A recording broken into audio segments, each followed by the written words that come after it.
Hello, everyone. My name is Denise Harlow. I'm the CEO here at the National Community Action Partnership, joined by my colleague Charity Frankowski from our Membership and Events Department. And today we are excited to welcome you to a webinar focused on one of our newest corporate partners, and we are so excited to have First Nonprofit be part of the Community Action family. They've been a member of the Community Action family for a long time, serving CAP agencies across this country, but we're really excited to have them in the fold as an approved corporate, board-approved corporate partner. First Nonprofit is going to be talking with you today about an option to help your organization on the admin operations side of the equation around unemployment insurance to help your organization be able to save money that you can then better invest in mission-based services at your organization. We are recording today's webinar so we can post it up on our website, and if you do have questions, please put them in the Q&A window on the lower right-hand side of your screen, and we'll make sure to pause and answer any questions that do come in. So with that, I'm going to go ahead and turn it over. We're going to hand the ball over to Cecilia and Lee, and we're going to turn the microphone over to you as well. So we look forward to your comments today. Thank you. Thank you, Denise, for that wonderful introduction, and thank you for hosting this webinar today, and thank you for all the attendees to come and listen to unemployment. We're first going to start with some information regarding unemployment and how to dispute the claims with my partner, Leanne Hunker. And we're just going to skip here to the slide.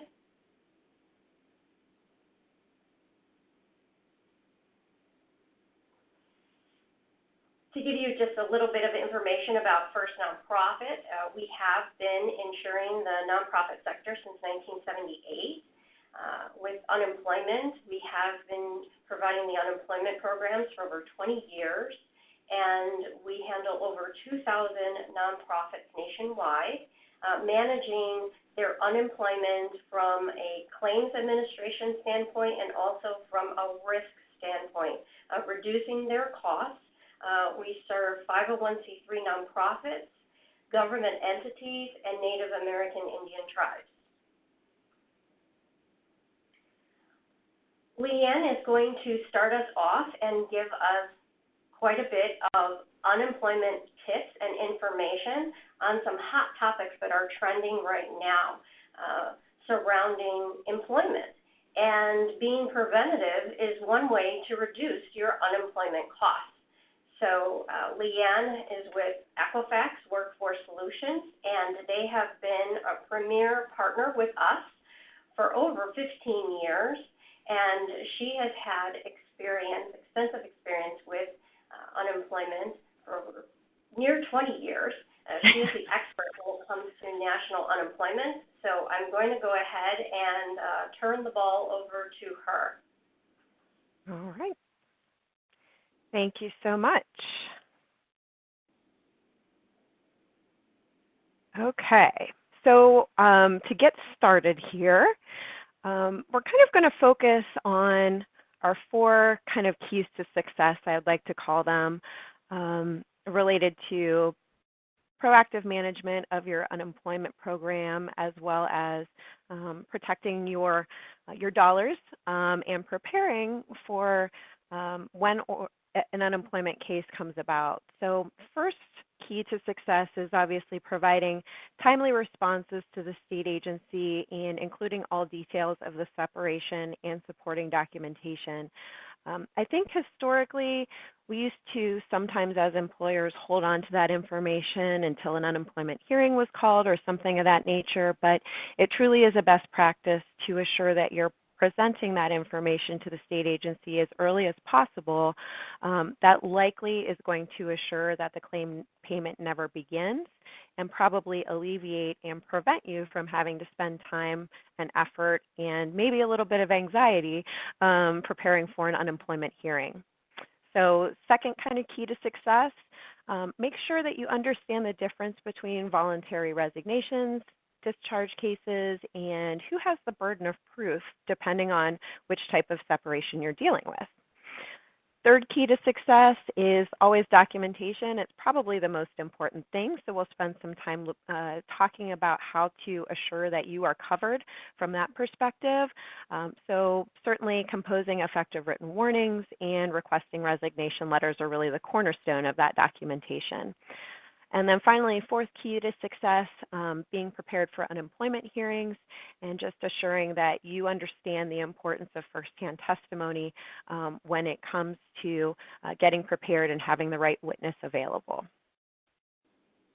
So when we think about that first key to success, which truly is a timely and complete response to the initial request for separation information, it's very important that employee records be available and accessible to anybody in your organization that will be working on responding to that unemployment case. Our rule of thumb and our recommendation is that any employee records and files should remain on site and accessible for at least 18 months. And that is largely because that is the potential time frame that you could be considered chargeable after that individual leaves employment. Files should be ready and available for your staff members. So you may have the greatest documentation ever, but if it's locked away in the executive director's office and that person's on vacation for a week and a half, it could definitely cause some difficulty in getting that complete response to the state agency. So just assure that that information is available to the people that will need to work with it. When we talk about what documentation should consist of, we do always suggest that new hires receive a copy of your company handbook, that they are completing an acknowledgement or a signature page that advises that they've received that notification of the expected policies and that they're responsible for being aware of them and following those. We also would suggest, of course, if your policy is updated, periodically throughout the year, any material changes also need to continue to be conveyed to your current employees, and there should be an updated signed acknowledgement when those changes occur as well. We also would suggest new hires, in addition to that company handbook, receive some type of a job description that advises what roles and responsibilities they will be performing throughout their employment with your organization. And these are really the building blocks that can potentially help you and set you up for success if down the road that employment doesn't work out and you are facing an unemployment case or unemployment hearing at some point down the road. So we talked about kind of key to success number 2 being understanding the difference between a quit and a discharge. And that might seem, pretty elementary, and I understand that. But I think that the main and most important part of this is understanding your approach as an employer to these two types of separations. So when an individual quits employment, it is up to the former employee to prove that they had good cause attributable to their employment for leaving and that they exhausted or went through all available alternatives prior to submitting their resignation. So from an employer perspective, these voluntary quit cases should be somewhat easy to win, and typically we find that employers do quite well with these voluntary quit scenarios, but do assure that you are making certain that if any dissatisfaction or any changes to hours or employment or responsibilities, that during those discussions you're making notes as to how they're being received by your employee, because since it's the employee or claimant's job to show that they left due to some changes or something attributable to employment, it's really important that you're addressing any concerns, challenges, or dissatisfaction that comes up along the way. So that's the kind of employer responsibility on a voluntary quit case. When it comes to termination cases or discharge cases, the employer has to prove that the act leading to the separation was willful and deliberate, and that's probably the most challenging part, and we'll talk about how to do that here shortly. But the employer also needs to show that the claimant knew or should have known that their conduct would cause separation, and that kind of takes us back to, assuring that there is company handbook and that there's an acknowledgement of that handbook. That kind of lays the groundwork for the fact that the employee was aware of the policies and certainly knew, what the potential ramifications were for failure to adhere to those.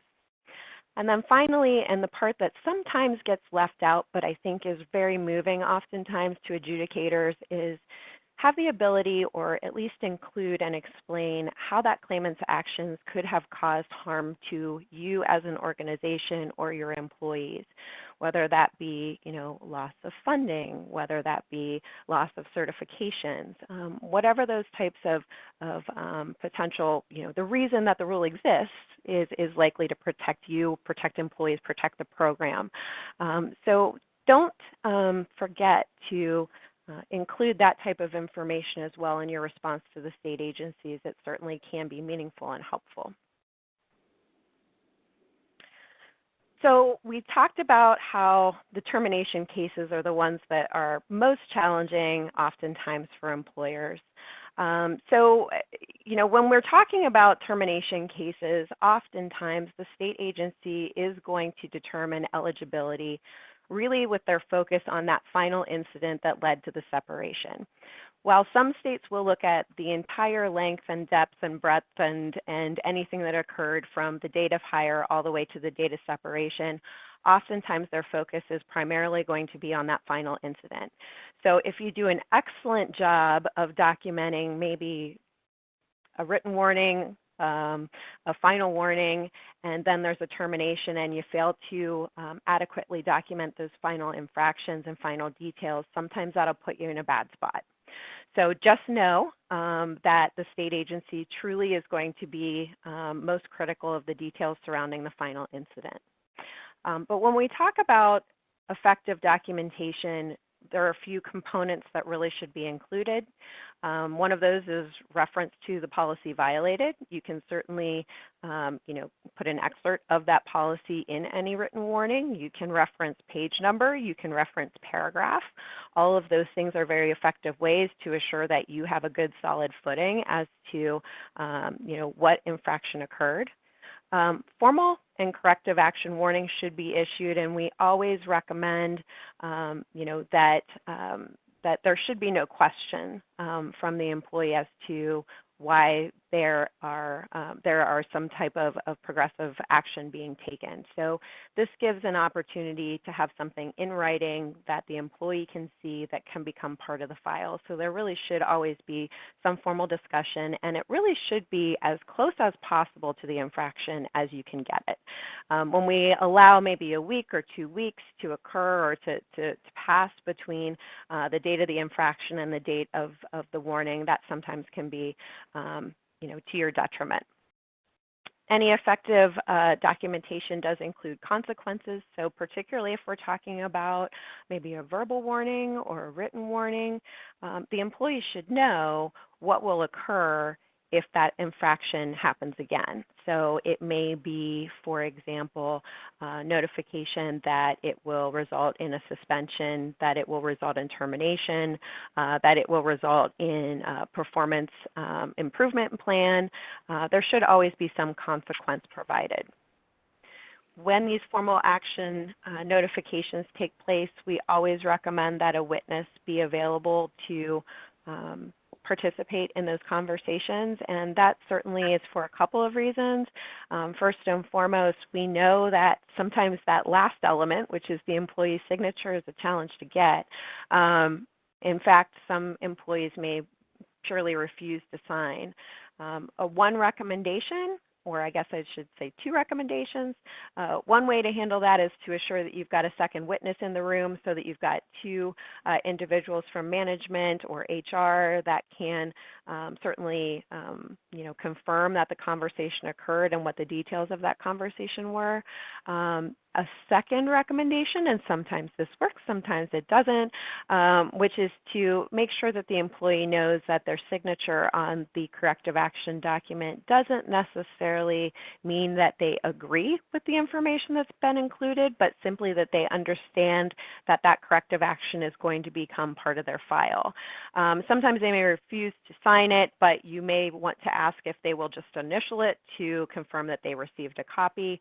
And truthfully, that's all that you're attempting to show to the state agency, is that a complete conversation occurred, that the employee was aware of the violation, that there had been a formal discussion, that they knew the consequences of what would happen if the infractions occurred again, and that they acknowledged that the conversation had taken place.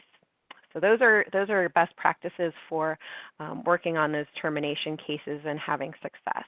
These should really be part of any corrective action steps for you. Okay. And likewise, voluntary quits. This one will be a little bit shorter, maybe a little bit simpler.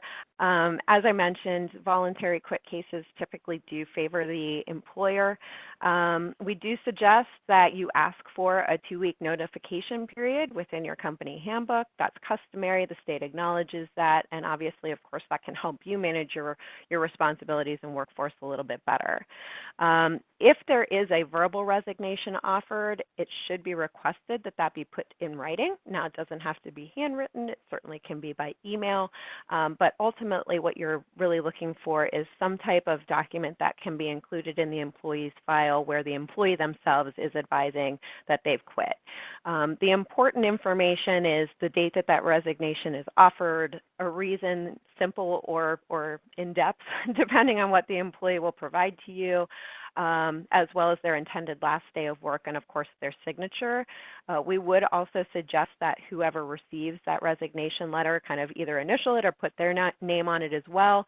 If it's necessary to ever speak with that person to get further details about how that resignation came about, we'll know exactly who needs to be spoken with. Written notices should be signed, dated, and include the intended last day of work, and of course, obtain any surrounding details that you can related to the separation. Sometimes an exit interview, if it's feasible, is a good way to do that.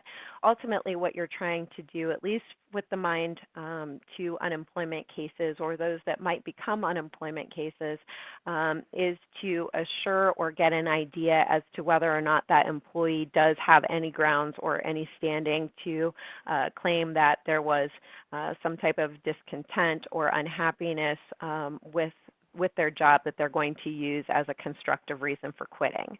If you can know that in advance, obviously we hope that there's an ability to save that employment relationship and certainly keep that employee, but if not, at least you have a heads up and have a good idea of what's likely to be brought up as an unemployment case goes further down the road. Okay, so we've kind of talked about our first 3 keys to success. So we're on to the 4th one, which is related to unemployment hearings. So in preparation for an unemployment hearing, if you've had the luck to be involved in them in the history, you know that on occasion those can be anxiety-filled moments. So hopefully some of this information will be helpful to you. And that primarily is, what are the questions, the first questions that you're going to be asked out of the gate at every unemployment hearing? So you will, if you are a witness, be asked questions about the claimant. So, common things that you would expect: dates of employment, last physical day of work, ending rate of pay, what was hours and schedule, and then, of course, job title and responsibilities. But you'll also be asked questions as a witness yourself. And that is, of course, going to be, your name, job title, length of time in your position, how familiar you are with the claimant, do you have personal knowledge or knowledge from an employee file, or is it a combination of both, your involvement in the decision to terminate, and whether or not it was a quit or a discharge. And I can say with certainty that your capability of answering these quickly and smoothly without flipping through a lot of pages or accessing a different program on your computer really is going to enhance your credibility, and it will certainly make the first 5 minutes or so of that unemployment hearing much less strenuous on you and any witnesses that participate. So be prepared with the information, to answer these questions available in front of you when you get on the phone or when you show up at that hearing office. And, the smoother this part goes, I find the smoother the rest of the hearing goes. And your credibility, of course, is enhanced by being organized and being prepared to answer those questions. So last thing, if you have not had the privilege of participating in an unemployment hearing, these are just kind of an outline of the expectations of what you should see there. So from an environmental perspective, they are recorded, testimony is taken under oath. The employer will begin giving testimony in termination cases. The employee begins in voluntary quit cases. And just do's and don'ts, I mentioned to you earlier, but offering firsthand witness testimony is really, really important. For example, if we go back to my previous slide and you see these questions about the witness listed on the right-hand side, you'll see that part of what those questions are geared to do is really determine your familiarity and whether or not you are actually a firsthand witness and have direct knowledge of the details that led to the separation. So with that in mind, that's truly who the hearing officer most wants to hear from. Doesn't mean that there isn't a place or a time for human resources to, talk about disciplinary policy and what your company policy is in general. I mean, those are very important things that oftentimes HR may be the best individuals to talk about. But when we're discussing the details that actually led to the separation, oftentimes a supervisor, direct manager, somebody who truly worked with that employee in a day in, day out basis is oftentimes your best bet for having the outcome rule in your favor. So in addition to offering a firsthand witness, address the facts, only respond when asked.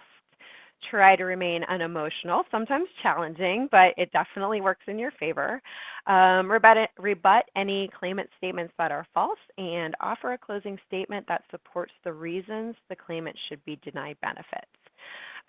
So these are kind of the tips and best practices for unemployment hearings. We do always recommend that you appeal if you think that it is warranted. If the state agency has allowed benefits and you feel that you've got strong documentation, you've got strong witnesses, you have that firsthand witness, I definitely recommend that you take that case to the unemployment hearing. Give yourself the opportunity to build credibility with that hearing officer. Give yourself the opportunity to give direct testimony and answer direct questions, and oftentimes I think you'll find that will work in your favor. All right, and so last but not least, Cecilia has mentioned that I am with Equifax Workforce Solutions. We have partnered with First Nonprofit to provide claims administration services to their members for many, many years. I think Cecilia said 15, and I'm going to trust her on that. And, with that in mind, I just want to kind of give you a general outline of what we bring to the table for the First Nonprofit members. That includes technical services, claims processing, auditing services. So, when we talk about these technical services, understand that we are here to be your experts. We're going to share online seminars. We're going to share monthly best practice tips. We are going to offer you direct contacts for consultation on employment separation matters and even pre-separation matters. So if you're looking at separating somebody in advance and you're not sure if you have all your ducks in a row, we can talk through that with you and let you know where you sit at that time. Claims processing, we are always leveraging technology to try to make that process really simple for you. We do become address of record, so we offload that responsibility and shouldering that burden of opening the mail, assigning deadlines, and managing and tracking those deadlines. We do that for you, and we help to make sure that those responses are always timely. Our audit service is really, really important for reimbursing employers. We actually sit down, take a look at any charges that hit your account and assure that they are in fact charges that should be. So for example, we're going to make sure that we haven't gotten a favorable decision and charges. we're going to make sure that the state agency hasn't continued to pay benefits after the expiration of that benefit year. If we find errors, we're protesting them on your behalf, and then we're following up with the state agency to assure that those credits, are sent back to your account for use in any future need. So those are a lot of, I think, administrative processes that are maybe challenging when you wear a lot of different hats. So it's certainly something that you can offload and feel confident that we are the experts. We have technology. We have experts in place to help you with all of these things. We do offer online report services, so you have a very transparent way to see what your activity has been, what your results have been. You have the ability to access that 24/7. So if you're hanging out on a Sunday and you want to look at your unemployment report, then you have the ability to do that. We don't necessarily recommend you do that on your Sunday afternoon, but you can. And then finally, a dedicated unemployment service team. So myself, I'm a client relationship manager. You'd get me. You'd actually get me. And then with that in mind, unemployment insurance consultant who works on collecting separation information, responding to the state agency, picking up those state adjudicator calls. We also will offer a hearing coordinator who will assure that you have representation at each of your unemployment hearings. So while you'll still need to provide a witness, we will make sure that you have an expert to assist with you, assist preparing for that hearing, assist in cross-examination of the former employee, help make sure that all of your important evidence gets out, and make a closing statement for you. So it's just nice to have an expert sometimes when those things are a little bit concerning. I know hearings can be rough. And then, of course, the charge analyst who completes that audit service for you. We do use what is called Case Builder, which is, I've got just a little screenshot there down in the right-hand corner, so hopefully it's not too small to see. But this is actually an online portal that is specifically for your agency. You determine who has access to it. And it gives a nice dashboard view of what you need to be working on, what things are urgent. It gives you the ability to have transparency to all state documents. It will give you the ability to provide custom answers and upload supporting documentation. And the kind of additional beauty of this is any cases that are handled through Case Builder creates an electronic archive of that case. So not only do you have the ability to see everything related to unemployment for your individual agency and organization, but from an archive standpoint, those files are now electronic and accessible to you, for as long as you need them as well. So kind of a nice advantage to using that functionality. And I think with that, I've used my time, and I'm sure that Cecilia would love to talk with you about the program. Thank you so much for joining today, and I hope that this information was helpful and hope to talk with some of you soon. Great. Thank you, Leanne. Sure. So now that you've heard, and many of you probably also have experience in some way, shape, or form, unemployment claims and the seriousness of having good documentation so that you can have a great case going forward. The other side of having that evidence and documentation are the costs that are involved. And so First Nonprofit has designed programs for nonprofits to save money on their unemployment costs. Hopefully, all of you already know that you're exempt from federal unemployment costs, the FUTA tax. So we're not going to be covering the FUTA tax at all. We're really going to be focusing on the SUI. It's also called SUTA, and that's typically the tax that you pay on the state-assigned wage base per employee, and it's reported either monthly, depending on whatever state you're in, and then also quarterly as well. And that is whether you have unemployment claims that quarter or not. You're prepaying it. That's the exact same way that for-profit employers have to pay. This next slide is showing you an example of a tax rate in Illinois. So I just wanted to point this out to you that many times if you have a payroll company like an ADP or a Paychex, they are utilizing the contribution rate that's at the top right, the 3.175, and they're sending that to the state each quarter. But what sometimes people miss is all the detail that's on the left side. So for instance, this is a sample of a tax rate notice for a nonprofit that joined our program in 2019. And you'll notice that with the state, they go back 3 years. So you'll see here for each quarter, they list the amount that they've actually paid out in benefits to that particular employer for that quarter. So beginning with the third quarter 2015, there were no unemployment charges against this nonprofit. And then the next quarter in 2015, $395. So you'll see here there were a few quarters where pretty much below $2,000, yet what happens is the state takes a cumulative total, so you'll see here $17,985,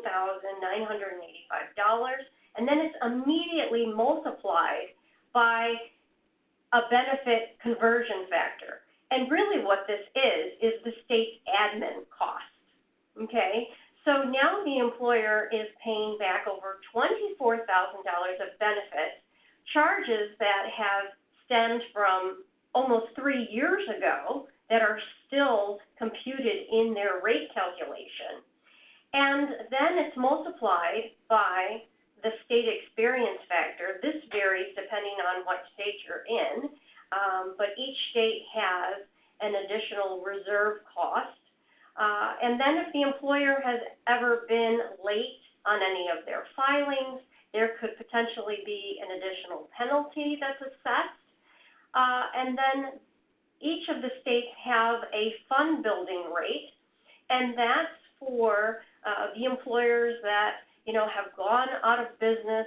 The state can't tax them any longer. The for-profits, they've left, they've laid off all their workers, and so this is to help the solvency and the condition of the fund for the overall state. And then that's all compiled to compute the unemployment rate. So many times nonprofits are underutilizing the amount of taxes that they're paying, especially if they have very little turnover, but you have a large payroll, like many of the community action agencies have. You're prepaying the taxes to the state on all of those wages, regardless of your activity. The state does not return any excess. The reserves are kept by the state because it's a pooled concept. They're sharing in the risk, ensuring all of the employers in your state, and employers have no way to lower their rate. There are some states like Ohio and a couple of others where you can actually pay an additional charge to reduce your rate. But there's no other way that you can affect the rate other than trying to keep your unemployment claims as low as possible by controlling your costs, and that's where the claims and the administration assistance comes in. But once you're assigned that tax rate stays with you for a year. The reimbursable method is the best option for 501c3s. Many 501c3 nonprofits are unaware that they have this ability, but essentially what it entails is that you're self-insuring for your own unemployment benefits, and the state sends you a bill when one of your own employees files an actual unemployment claim. This is just an excerpt for you that federal law was passed actually in 1978 to allow 501c3 nonprofits with this option to reimburse the state in lieu of paying the normal taxes. However, each state has their own application process and they have their own deadlines. And the reason why we're having this webinar today is so that you can be prepared ahead of the fall deadlines. They're coming up in November and December. And you can look at your organization's costs surrounding unemployment and determine if you should continue paying the state unemployment tax. If you're already self-insured, then you don't have to take on all of that risk and deal with the claims yourself. But many times we find that nonprofits can save 90% if they switch to the reimbursing method. 40 to 60% in many states, but they're also saving on all of those, for years and decades they have been paying into the state unemployment agency. We had a hospital in Montana that saved well over $2 million when they switched with us. And they would never even have those amount of unemployment claims, but yet they had paid that into the system for over 25 years since they were first incorporated. The average savings can be, anywhere, like I say, between 40 to 60%, and in some cases, it can be even higher than that, just depending on the state that you're in. Self-insuring means that you're responsible for paying the state dollar for dollar on former employees' unemployment claims rather than a percentage of the payroll. The advantage is that it is the cheapest way to fund your unemployment. So if you are already reimbursable, you are saving 100% because you're not paying for a TPA and you're not paying the state load. You're just literally paying for the unemployment claims out of pocket that are incurred. And that can be risky. It is one of the disadvantages because when you are a reimbursable employer, there's no limit to how much your unemployment costs can be, which is exactly why First Nonprofit designed the programs that we did. When we're comparing our nonprofits' cost against the state, here's a few examples from some of our community action members that we're currently working with.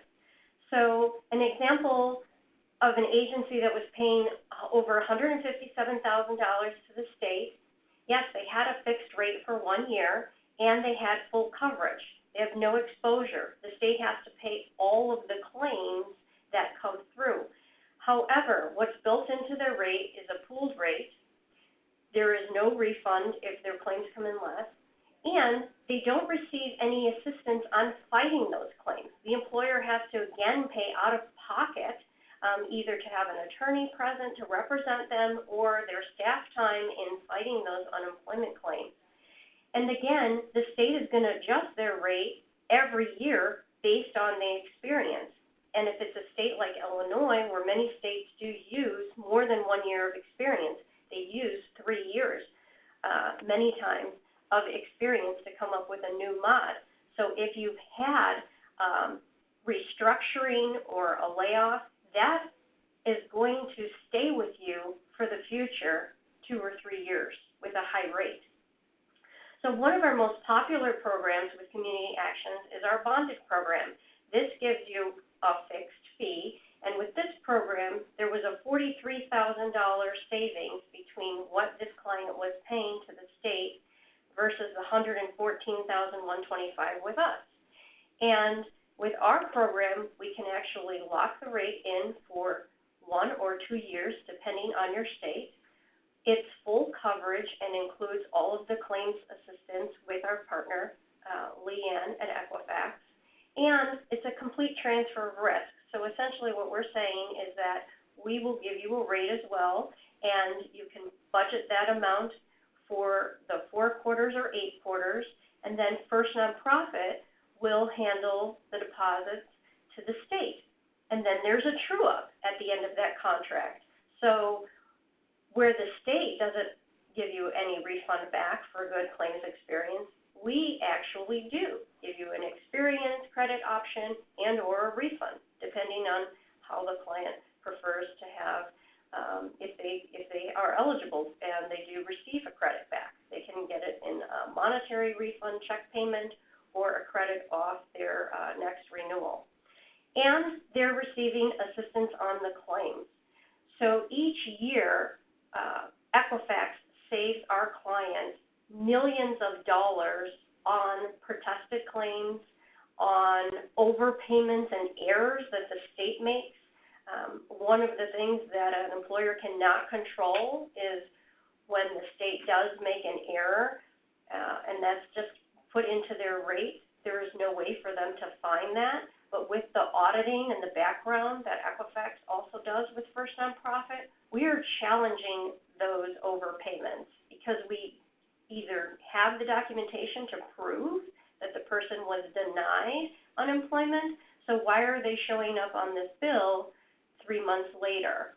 So what our program does is it takes the HR piece and the financial piece and puts it together in one plan so that you're not out there fighting the war on the HR side, but then when the bills come in from the state, paying the bill and then losing the battle.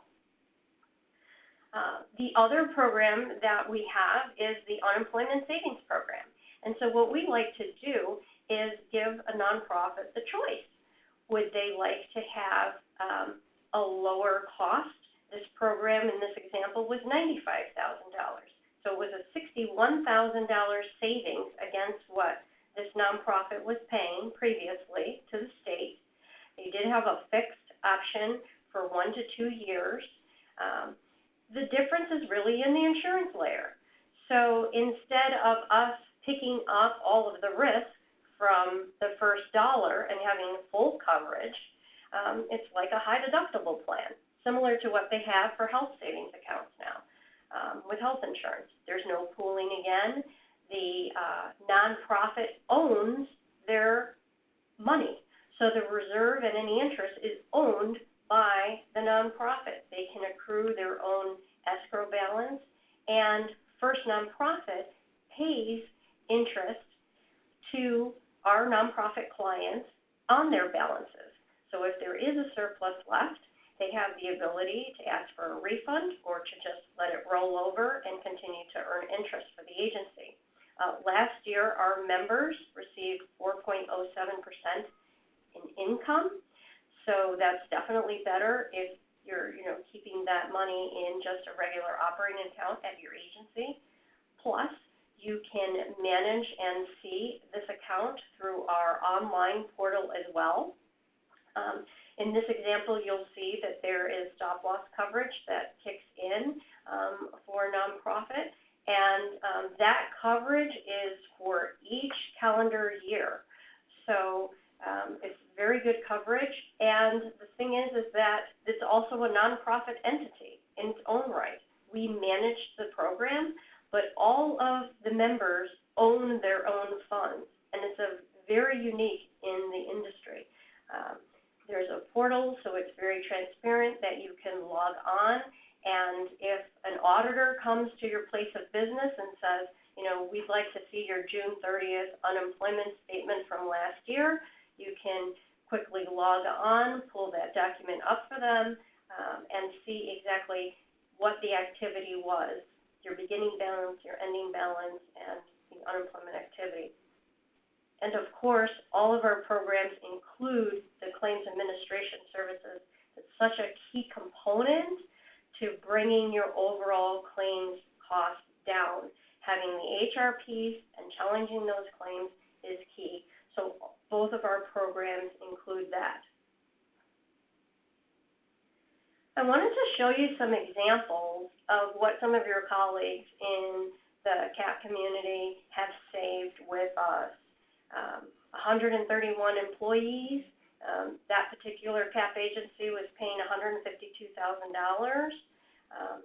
First Nonprofit came in at $126,000, so there was a $26,000 savings for them. The other example was a 58% savings of a smaller agency, different state. They were paying $17,000 in taxes. Our program was $7,214, so there's a savings there of $9,700. A very large employer, almost 300 employees, because again, the formula for the state is multiplied by your taxable wages that you report. So for the very large agencies, you could definitely be over-contributing, and this is the easiest way to reduce your operating costs. I mean, I know everyone is struggling with trying to keep all of your dollars and trying to keep all your programs running as healthcare increases, as workers' comp insurance increases for employers, but this is really a unique way for nonprofits to just slash their unemployment costs. In this example, they had almost 300 employees paying over $126,000, and look at our face, $36,000. It's just extraordinary because they really just didn't hardly have any claims, and so now almost a $90,000 savings.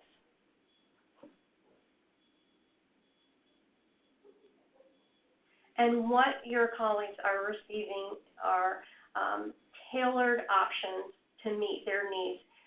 We are not a one-stop shop as far as offering a program to, like the state has this one program and everybody pays their rate. So we work with our nonprofits. Each quote is custom tailored and underwritten to meet their needs. We have very small nonprofits with less than 10 employees to large nonprofits with several thousand employees in multiple states. There's no pooling associated or shared risks with our programs. If somebody leaves First Nonprofit with a bad debt or they don't, a delinquency, we don't pass that on to you. It's not a trust and it's not a pool. You're individually underwritten and you have your own insurance protections. The representation and the advice on all of the unemployment claims is included. Leanne is our dedicated representative from this large organization, Equifax Workforce Solutions, but she only handles First Nonprofit clients. So we are that large and that important of a client, and that really does give you such experience and knowledge when you have that kind of help and assistance just right at your fingertips. You have someone that's just dedicated to First Nonprofit, and if you have any issues, you can definitely just reach out to her and her team that's dedicated to First Nonprofit clients. Budgetary certainty for cash flow and ease of budgeting, which is why we provide you a fixed rate. Some states do require additional collateral if you choose reimbursing. We also post that collateral, so if there are any of you on the call that are currently reimbursable and you have a letter of credit or a CD up with the state, that's all freed up for you as well because we post that in the form of a bond, and there's no additional cost for that. The protections for minimizing your out-of-pocket costs.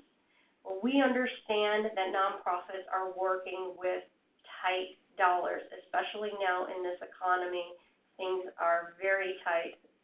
Giving is down, federal funding is down with the government shutdown sometimes. We know that community actions, having worked with community actions for several years now, we understand the uniqueness of your sector and the programs that you're working with, and they can be threatened because you are receiving federal money. So having the reimbursing option so that you can just pay for the claims that you've incurred, but minimizing your risk is key.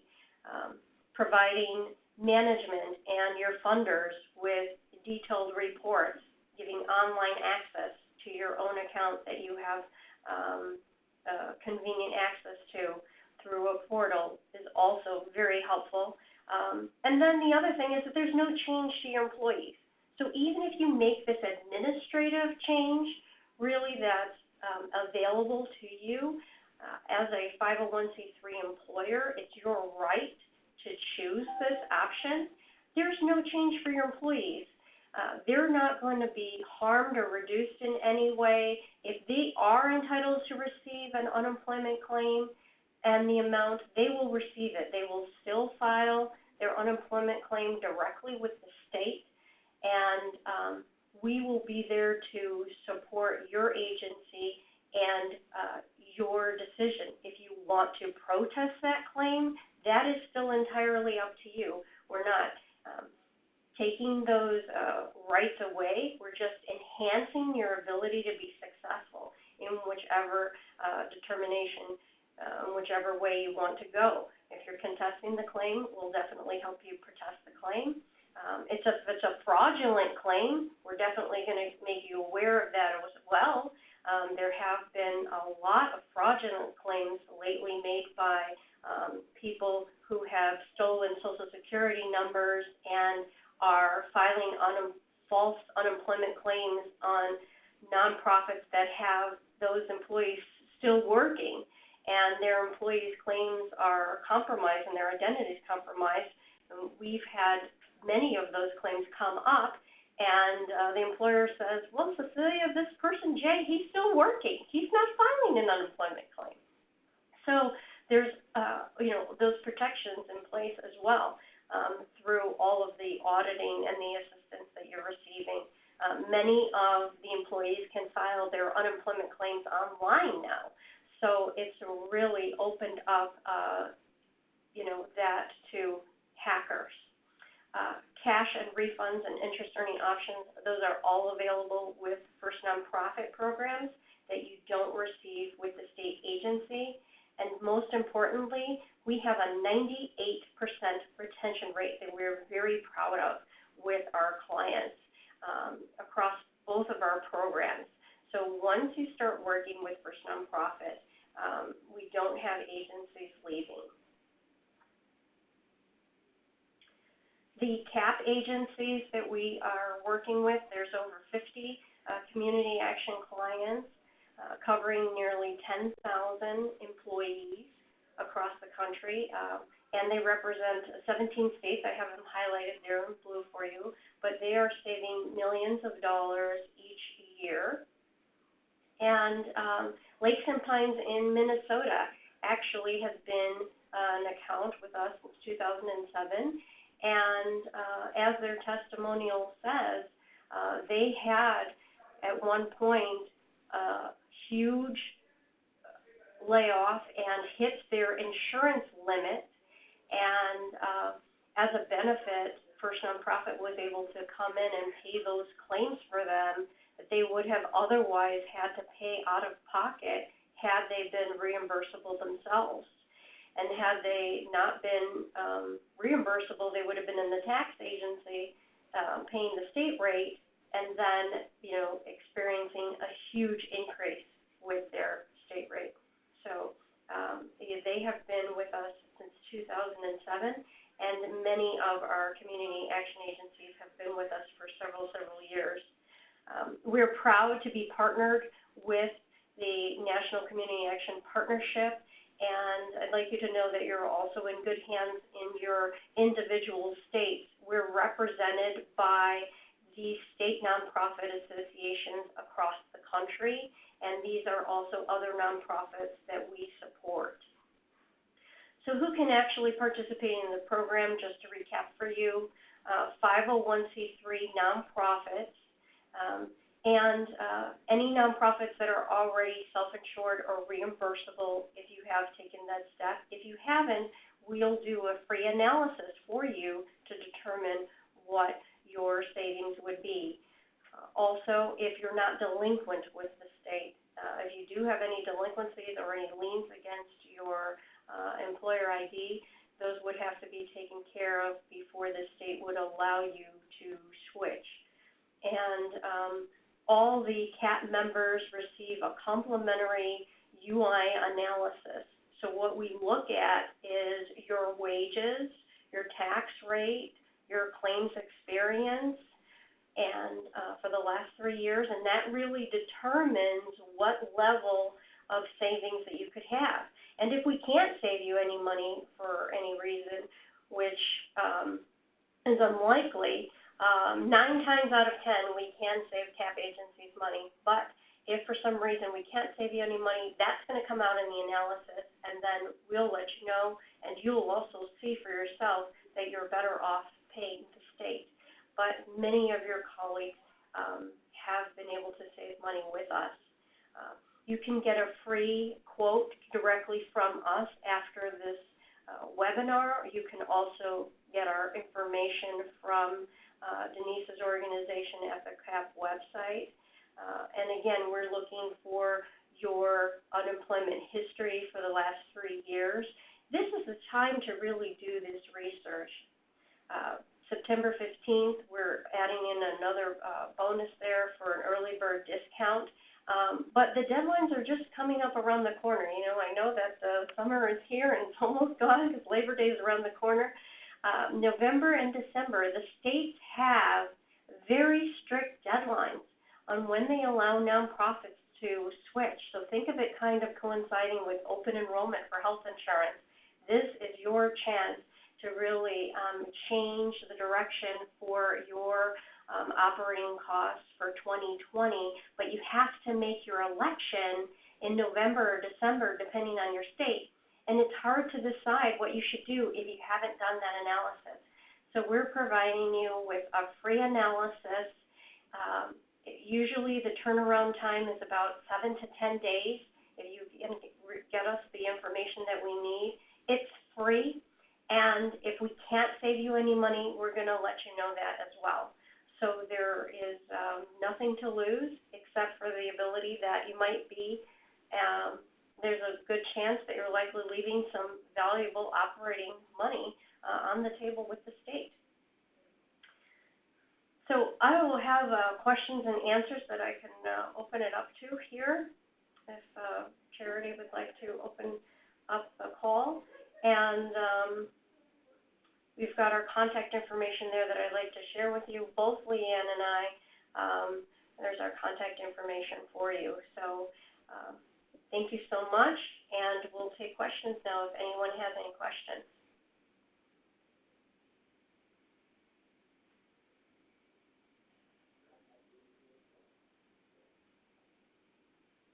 You can post your questions. The chat box is open. So if anyone has any questions, you can just send them to me, and I can answer them. Or if they're for Leanne, she's available too if you have an unemployment question or anything related at your agency. Cecilia, did you want me to go ahead and play your video? Yes, that would be great. Okay.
Thank you, Charity.